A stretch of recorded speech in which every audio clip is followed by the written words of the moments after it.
mitsangana ianao. Androany izahay dia manana hafatra manokana ho antsika lehilahy rehetra. Aza miala aza, manasanao hanaraka an'izany hatramin'ny farany ao aorianan'ny générique.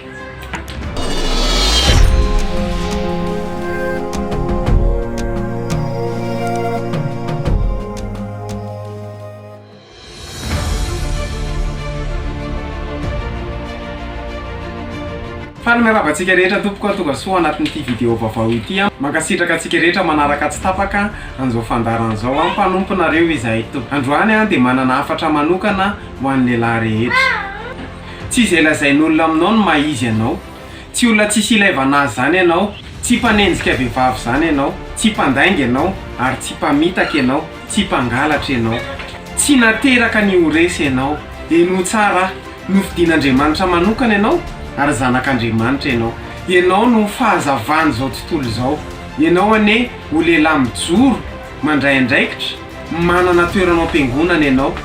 Aiza milaza hoe tsy mendrika nanompo an'Andriamanitra zany fa ny olona dia miandro ny fanomezam-pahasoavana ao anatinao, mitsangana ka mihazava fa tonga ny fahazavanao. Aoka ahery ianao, tsarovy fa tsy taka ny fijerin'izao tontolo zao ny fijerin'Andriamanitra anao.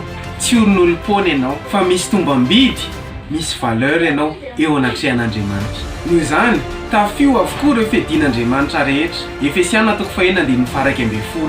Tafio avokoa ny fiadian'Andriamanitra rehetra mba ahazahoanareo mifahatra amin'ny fanamboleny devoly, manana fanetretena tahin'Andriamanitra ianao. Misaotra anao nanaraka amin'ny vidéo hatramin'ny farany. Raha nahafinaritra anao ny vidéo dia izy misalasala, milike, micommente, mipartager.